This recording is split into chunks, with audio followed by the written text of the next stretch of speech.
Selamat pagi teman-teman sekalian. Sungguh bersyukur hari ini kita bisa kembali untuk beribadah kepada Tuhan. Kita boleh menaikkan pujian dan syukur kita kepadanya. Mari sebelum kita merenungkan firman hari ini, kita berdoa terlebih dahulu. Bapa Maha Kasih, sungguh hati kami dipenuhi dengan luapan syukur kepadamu ya Tuhan, atas berkat pemeliharaanmu yang nyata setiap hari bagi setiap kami. Tak henti-hentinya Tuhan, kasih-Mu dan cinta-Mu itu kami rasakan selalu. Dan sebentar lagi Tuhan, kami rindu untuk mendengarkan sabda-Mu. Berbicaralah kepada kami, agar hidup kami senantiasa dalam terang kebenaran firman-Mu. Dalam nama Yesus kami berdoa dan bersyukur. Amin. Teman-teman sekalian, firman Tuhan hari ini saya diberi judul True Love atau cinta sejati. Wah, seru ya ketika kita berbicara tentang cinta. Apalagi bagi para remaja yang memang sedang dalam fase atau tahap kehidupan yang sedikit demi sedikit itu sudah mulai belajar, mulai bertanya-tanya, mulai explore tentang cinta. What is love? Kira-kira pertanyaan ini yang selalu terbesit di dalam pikiran setiap anak remaja, begitu ya. Nah, teman-teman, di dalam keingintahuan kita akan cinta, saya mau mengajak teman-teman untuk belajar terlebih dahulu cinta sejati yang pertama dan yang terutama yang harus dimiliki oleh orang Kristen, yaitu true love with God atau cinta sejati kepada Allah. Mengapa? Mengapa kita harus belajar terlebih dahulu cinta sejati kepada Allah? Sebab tidak mungkin seseorang itu dapat mewujudkan kasih yang sempurna dan sejati sebelum dia sendiri yang terlebih dahulu belajar dan terlebih dahulu menghidupi kasih yang sejati itu kepada Tuhan sebagai sosok pribadi yang absolut dan tidak terbatas. Nah, teman-teman sekalian, oleh karena itu, mari kita membuka Alkitab kita dari kitab Wahyu pasalnya yang kedua. Hari ini kita akan membahas dari ayat yang pertama hingga ayat yang ke-7. Sekali lagi kita buka Alkitab kita dari kitab Wahyu pasalnya yang kedua, ayat 1 sampai ke-7. Saya tidak menyertakan PowerPoint di sini, saya rindu teman-teman boleh membuka Alkitab masing-masing, sebab kita mau belajar untuk cinta kepada Tuhan, maka kita harus belajar untuk cinta kepada firman-Nya. Mari saya akan membacakan bagi kita semua, Wahyu pasalnya yang kedua, ayat 1 sampai ke-7. Tuliskanlah kepada malaikat jemaat di Efesus. Inilah firman dari Dia yang memegang ketujuh bintang itu di tangan kanannya dan berjalan di antara ketujuh kaki dian emas itu. Aku tahu segala pekerjaanmu, baik jeripayahmu maupun ketekunanmu. Aku tahu bahwa engkau tidak dapat sabar terhadap orang-orang jahat, bahwa engkau telah mencoba mereka yang menyebut dirinya rasul. Tetapi yang sebenarnya tidak demikian, bahwa engkau telah mendapati mereka pendusta. Dan engkau tetap sabar dan menderita oleh karena namaku, dan engkau tidak mengenal lelah. Namun demikian aku mencela engkau, karena engkau telah meninggalkan kasih-Mu yang semula. Sebab itu ingatlah betapa dalamnya engkau telah jatuh. Bertobatlah dan lakukanlah lagi apa yang semula engkau lakukan. Jika tidak demikian, aku akan datang kepadamu dan aku akan mengambil kaki dianmu dari tempatnya, jikalau engkau tidak bertobat. Tetapi ini yang ada padamu, yaitu engkau membenci segala perbuatan pengikut-pengikut Nikolaus yang juga kubenci. Siapa bertelinga, hendaklah ia mendengarkan apa yang dikatakan Roh kepada jemaat-jemaat. Barang siapa menang, dia akan kuberi makan dari pohon kehidupan yang ada di taman Firdaus Allah. Teman-teman sekalian, ketika kita membaca teks ini dengan cermat, maka kita akan menemukan adanya beberapa pujian yang Tuhan berikan kepada jemaat di Efesus. Pujian apa saja itu? Tuhan mengatakan bahwa mereka adalah jemaat yang rela berkorban. Tuhan mengatakan bahwa mereka adalah jemaat yang imannya itu kuat dan pemahaman teologinya itu juga dalam. Sehingga jemaat ini adalah sekelompok jemaat yang betul-betul hidupnya itu tertancap kuat dalam kekristenan, pengajaran kekristenan. Namun teman-teman sekalian, jika kita baca lebih teliti lagi nih, maka kita juga akan menemukan satu permasalahan yang Tuhan soroti terhadap jemaat di Efesus. Kira-kira masalah seperti apa yang Tuhan soroti? Nah, ayat 4 dari surat ini kalau teman-teman perhatikan, dikatakan di sana, namun demikian aku mencela engkau karena engkau telah meninggalkan kasihmu yang semula. Saya minta kita semua menggarisbawahi kalimat kasihmu yang semula. Karena ini penting, ini adalah tema utama di dalam teks kita hari ini. Nah, ketika teman-teman sudah menggarisbawahi kalimat kasihmu yang semula, maka mungkin teman-teman bingung. Teman-teman mungkin bertanya-tanya gitu ya, apa sih itu kasih yang semula? Atau apa sih itu kasih yang mula-mula? Jika teman-teman lihat dalam Alkitab terjemahan bahasa Inggris, di sana digunakan kata first love untuk kalimat kasihmu yang semula. First love atau cinta pertama. Wah, kalau kita membahas tentang first love gitu ya, cinta pertama, gak akan ada habisnya saya rasa ya. Cinta pertama itu selalu identik dengan hal yang sifatnya sangat serius. Satu hal yang sifatnya sangat sungguh-sungguh, yang utuh dia, yang penuh dengan kerelaan untuk berkorban. Tidak dingin dan juga tidak kaku. Semua hal yang indah itu teman-teman, itu terangkum di dalam kata first love atau kasih mula-mula. Nah, namun sayangnya dan ironisnya kasih mula-mula atau first love yang seperti inilah yang hilang di dalam relasi antara jemaat Efesus kepada Tuhan. Nah, teman-teman sekalian perlu untuk kita ketahui dan perlu untuk kita pahami bahwa tanpa adanya kasih mula-mula atau tanpa adanya first love, relasi yang kita jalani itu sedikit demi sedikit akan terasa hambar.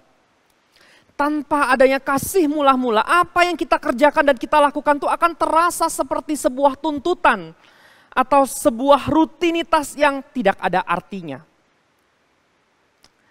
Tidak ada lagi kasih yang tulus di dalamnya. Tidak ada lagi kebahagiaan yang hakiki di dalam relasi itu. Padahal teman-teman, kasih mula-mula itu Tuhan tunjukkan terlebih dahulu bagi kita lewat pengorbanannya di kayu salib. Sehingga kita boleh memperoleh anugerah keselamatan darinya. Nah, kira-kira hal apakah yang menyebabkan kasih mula-mula kepada Tuhan itu hilang dalam diri jemaat Efesus? Nah, saya mau mengajak kita untuk mengenal lebih jauh dulu ya, tentang siapa itu jemaat di Efesus. Secara singkat saja saya akan menjelaskan siapa itu jemaat di Efesus. Nah, teman-teman sekalian, kota Efesus itu adalah sebuah kota terbesar di daerah Asia Kecil. Kota Efesus ini mempunyai pelabuhan yang merupakan pusat ekspor di dalam wilayah Asia. Maka nggak heran kalau orang zaman itu mengenal kota Efesus sebagai kota atau pusat perdagangan. Sehingga secara ekonomi mereka kuat. Namun tidak sampai di situ saja. Ternyata kota Efesus itu juga merupakan pusat administrasi pemerintahan Romawi.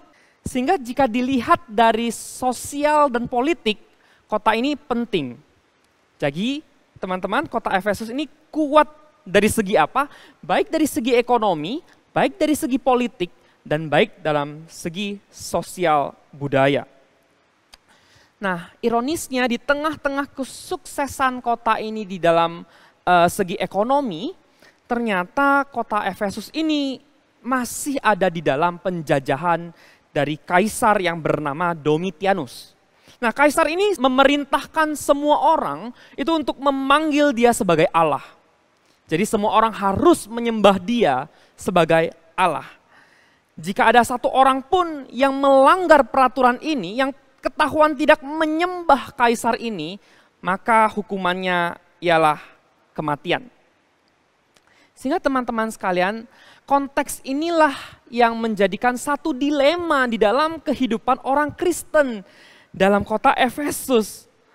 Mereka mungkin mulai berpikir untuk bagaimana caranya saya survive di tengah-tengah konteks tekanan hidup yang ada saat ini.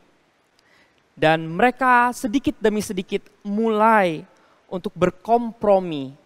Berkompromi dengan apa? Berkompromi dengan kenyamanan hidup. Mereka merasa bahwa saya ingin untuk hidup tenang, tetapi saya juga ingin untuk hidup memuliakan Tuhan. Oleh sebab itu mereka juga menyembah kaisar itu sebagai Allah. Nah, disinilah cinta atau kasih mula-mula itu luntur, teman-teman. Yaitu pada saat seseorang itu membuat sebuah pilihan yang mencari kenyamanan tertentu di dalam hidupnya. Ketika sebuah kenyamanan itu diberi peluang untuk berkembang di dalam diri seseorang, maka lama-kelamaan orang tersebut akan merasa bahwa kompromi itu benar. Kita tidak perlu untuk menderita, tetapi di saat yang sama kita masih bisa menghidupkan hal-hal yang kita rasa benar. Kita masih bisa aktif untuk melayani Tuhan. Kita mulai berpikir untuk berkompromi. Saya mau ingatkan teman-teman bahwa kita perlu untuk berhati-hati. Kenapa? Sebab Tuhan tahu bahwa segala sesuatu yang kita kerjakan, jika tidak memiliki dasar cinta sama sekali, maka itu adalah hal yang keji di hadapannya. Bahkan teman-teman sekalian, Rasul Paulus itu pernah berkata begini, sekalipun aku mempunyai karunia untuk bernubuat, dan aku mengetahui segala rahasia dan memiliki seluruh pengetahuan, dan sekalipun aku memiliki iman yang sempurna untuk memindahkan gunung, tetapi jika aku tidak mempunyai kasih, aku sama sekali tidak berguna. Kita perlu ingat teman-teman, segala sesuatu yang dikerjakan tanpa kasih, terlebih-lebih dalam hal ibadah dan juga pelayanan, itu tidak akan mendatangkan kemuliaan bagi Tuhan. Lantas bagaimana dengan kita?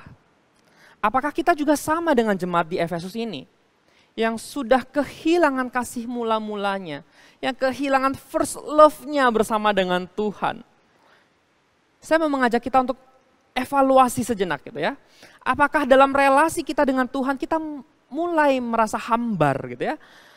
Atau kita merasa ada perbedaan gairah hari ini dengan ketika kita mengenal Tuhan pertama kali. Mungkin kita merasa bahwa saya mengikuti ibadah online hari ini ya memang karena orang Kristen harus beribadah. Saya melayani Tuhan di gereja ya karena orang Kristen tuh harus melayani. Tidak ada lagi gairah sama sekali. Semua hanya rutinitas. Coba kita pikirkan sejenak teman-teman. Apa enaknya hidup dalam relasi yang seperti itu? Yang memandang semuanya itu hanya rutinitas belaka. Lantas bagaimana? Bagaimana caranya agar kita tetap mempertahankan kasih mula-mula itu? Teman-teman perhatikan ayat yang kelima. Di sana dikatakan begini, sebab itu ingatlah betapa dalamnya engkau telah jatuh, bertobatlah dan lakukanlah lagi apa yang semula engkau lakukan. Jika tidak demikian, aku akan datang kepadamu dan aku akan mengambil kaki dianmu dari tempatnya, jikalau engkau tidak bertobat. Ada 3 kata yang perlu untuk kita garis bawahi bersama. Dan 3 kata ini penting ya. Ketiga kata ini juga menjadi tahapan bagi kita untuk kembali memiliki kasih yang mula-mula itu. Yang pertama di ayatnya yang ke-5a, yaitu muncul kata ingatlah. Di sana dikatakan ingatlah betapa dalamnya engkau telah jatuh. Teman-teman sekalian, jemaat Efesus itu tidak sadar bahwa walaupun tampak giat melayani Tuhan, sesungguhnya mereka itu telah jauh dari hadiratnya. Itulah mengapa Tuhan Yesus menyuruh jemaat Efesus, termasuk kita juga sebagai jemaat hari ini, itu untuk sadar diri bahwa mereka dan juga kita itu sebenarnya telah jauh dari Tuhan. Jemaat di Efesus itu diingatkan untuk mengintrospeksi diri mereka dan mengkaji akan segala aktivitas yang mereka lakukan. Mungkin mereka atau kita tetap melayani, tetapi yang menjadi permasalahannya adalah apakah mereka melayani sungguh-sungguh dengan kasih atau hanya ikut-ikutan saja, atau karena ada kepentingan-kepentingan tertentu. Jangan sampai teman-teman kita terjebak di dalam aktivitas atau rutinitas pelayanan, namun sebenarnya kita tidak lagi punya hubungan yang dekat dengan Tuhan. Ingat, hal itu keji di hadapan Tuhan. Oleh karena itu, mari kita tilik kembali dari diri kita sendiri secara kritis. Ketika kita sudah menilik hidup kita satu bagian demi satu bagian, maka kita akan tahu bagaimana apa saja yang harus kita perbaiki dan kita poles agar hidup kita itu terus berkenan di hadapan Allah. Seorang filsuf Yunani bernama Socrates pernah mengatakan seperti ini. The unexamined life is not worth living. Hidup yang tidak diintrospeksi adalah hidup yang tidak patut untuk dihidupi. Oleh karena itu, penting untuk kita mengkaji, penting untuk kita introspeksi kembali apakah segala sesuatu yang sudah saya lakukan itu dilandaskan oleh kasih kepada Allah. Kata yang kedua terdapat di ayat 5b, yaitu kata bertobatlah. Nah, jika kita sudah mendapati diri kita itu sudah jauh daripada Allah, maka langkah selanjutnya yang kita perlu tempuh bersama adalah bertobat. Tentunya teman-teman, bertobat itu berbeda dengan sekedar menyadari suatu kesalahan. Bertobat itu memiliki pengertian yang jauh lebih dalam dan jauh lebih esensial sifatnya. Yaitu apa? Yaitu perubahan hati. Mengapa yang dirubah itu harus hati? Amsal 4 ayat 23 mengatakan, jagalah hatimu dengan segala kewaspadaan karena dari situlah terpancar kehidupan. Maka dari itu teman-teman di dalam bagian firman Tuhan yaitu Wahyu 2 ini, Allah mengajak agar jemaat Efesus itu menyadari dosa mereka dan juga merubah hati mereka. Yaitu dengan meninggalkan kehidupan yang lama, yang tidak berkenan kepada Tuhan. Dan segera menggantikannya dengan kasih mula-mula, dengan semangat mula-mula. Sehingga dari sinilah terjadinya suatu titik awal untuk kembali mencintai Tuhan. Teman-teman sekalian, kehilangan kasih di mata Tuhan itu adalah satu kejatuhan yang amat dalam. Maka dari itu kita perlu untuk mengakui di hadapan Tuhan segala keberdosaan kita agar kita dapat dipulihkan. Lantas apa akibatnya jika jemaat di Efesus itu memilih untuk tidak bertobat? Ayat kelima mengatakan, jika tidak demikian, aku akan datang kepadamu dan aku akan mengambil kaki Dianmu dari tempatnya, jikalau engkau tidak bertobat. Teman-teman sekalian, ini adalah satu warning yang sangat serius bagi kita semua. Kaki Dian itu adalah lambang kehadiran Tuhan. Nah, bila kaki Dian diambil, maka artinya adalah kota Efesus itu tidak lagi dinaungi oleh Tuhan. Keadaan gereja itu tidak akan jauh berbeda dengan bangunan lainnya. Mereka tidak mempunyai nilai apa-apa dan tidak dapat menjalankan fungsinya sebagai terang di tengah kegelapan dunia. Dan benar saja teman-teman, jemaat Efesus sepertinya tidak melakukan apa yang Yesus perintahkan. Sehingga ucapan Tuhan Yesus ini menjadi sebuah kenyataan. Kaki Dian jemaat Efesus itu akhirnya diambil oleh Tuhan. Sehingga akibatnya kota Efesus sekarang ini hanyalah sebuah kota mati yang tidak ada penduduknya lagi. Jika teman-teman searching di Google nanti, maka gambar kota Efesus yang keluar itu hanyalah reruntuhan-reruntuhan saja. Bahkan ya di Google dikatakan kota Efesus ini diperkirakan menjadi reruntuhan yang paling luas di wilayah Asia Kecil. Itulah mengapa teman-teman kita perlu untuk bertobat. Sebab Tuhan tidak main-main dengan ucapannya. Karena setiap perkataan yang keluar dari mulut Tuhan pasti akan terjadi. Kata yang terakhir, kata yang ketiga, masih dalam ayat 5b, dikatakan lakukanlah lagi apa yang semula engkau lakukan. Setelah bertobat dan mengakui segala kesalahan, Tuhan Yesus meminta jemaat di Efesus dan kita itu untuk kembali melakukan tugas pelayanan yang dilandasi oleh kasih kepada Tuhan yang tidak terbatas dan juga yang berkobar-kobar. Nah, step inilah yang harus terus-menerus secara disiplin kita pelihara di dalam hidup. Kenapa? Agar pada waktu Tuhan Yesus datang kembali, kita didapati sedang memiliki dan mempraktikkan kasih mula-mula dalam kehidupan kita. Teman-teman sekalian, kita harus bersyukur bahwa Tuhan kita adalah Tuhan yang adil. Sehingga bukan hanya konsekuensi saja yang Dia berikan, melainkan ada janji yang juga Ia sediakan kepada murid yang setia di dalam perintahnya. Dikatakan dalam ayat 7 bahwa barang siapa menang, dia akan kuberi makan dari pohon kehidupan yang ada di taman Firdaus Allah. Artinya apa? Artinya kalau kita menang, yaitu kita menjaga dan memelihara kasih mula-mula dalam diri kita secara terus-menerus, maka kita akan menemukan relasi hidup dengan Allah. Relasi yang akan terus-menerus diperbaharui oleh Allah sampai hidup kekal. Dan hidup kita akan berkelimpahan. Nah teman-teman sekalian, dari ketiga step ini, maka kita akan menangkap cara untuk menemukan kembali cinta pertama atau kasih mula-mula kepada Allah. Yaitu ingat, bertaubat, lalu melakukan kembali segala sesuatu dengan kasih secara terus-menerus. Kalau kita bisa melakukan hal itu, berarti kita sungguh mau dipulihkan. Aplikasi untuk kita semua hari ini teman-teman, ada dua. Yang pertama, bahwa kita harus senantiasa mengingat bahwa Tuhan bukan hanya melihat seberapa besar usaha kita atau seberapa giat pelayanan kita kepadanya. Namun yang terpenting bagi Tuhan ialah isi hatimu. Apakah segala sesuatu itu diperbuat atas dasar kasih kepada Tuhan? Atau jangan-jangan kasih kepada diri sendiri untuk terlihat lebih besar, terlihat lebih saleh kepada orang lain? Biarlah kita sebagai generasi masa kini itu tetap mengingat hal ini.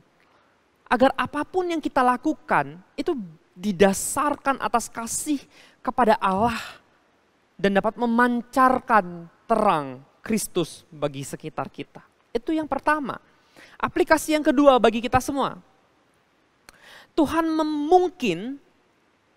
mungkin sekali menguji kita dengan membawa kita kepada situasi-situasi yang sangat sulit. Namun ujian itu diberikan untuk menguji rasa cinta kita kepadanya. Tuhan mau melihat kesungguhanmu. Apakah engkau betul-betul bertaubat? Atau apakah engkau betul-betul mengasihi Dia secara utuh? Ketika kita dibenturkan pada situasi yang sulit, Tuhan mau melihat apakah kita masih setia kepadanya atau tidak. Yakinlah teman-teman, bahwa di tengah situasi seperti itu, Tuhan akan menjaga dan memelihara kita dalam situasi apapun. Mari kita berdoa. Sungguh kami bersyukur kepadamu Tuhan, bahwa hari ini Engkau mengingatkan kepada setiap kami untuk menjaga hati kami, untuk tetap setia di dalam relasi kepadamu. Biarlah Tuhan Engkau yang terus-menerus mengingatkan kami jika kami masih mulai hambar, kami mulai merasa lesu, kami mulai merasa kaku di dalam relasi kepadamu. Ketuk hati kami Tuhan agar kami dapat terus-menerus berjalan di dalam terang kebenaran-Mu dan juga dalam kasih mula-mula kepadamu. Inilah kerinduan kami yang terdalam Tuhan, tolong setiap kami. Dalam nama Yesus kami berdoa dan bersyukur. Amin.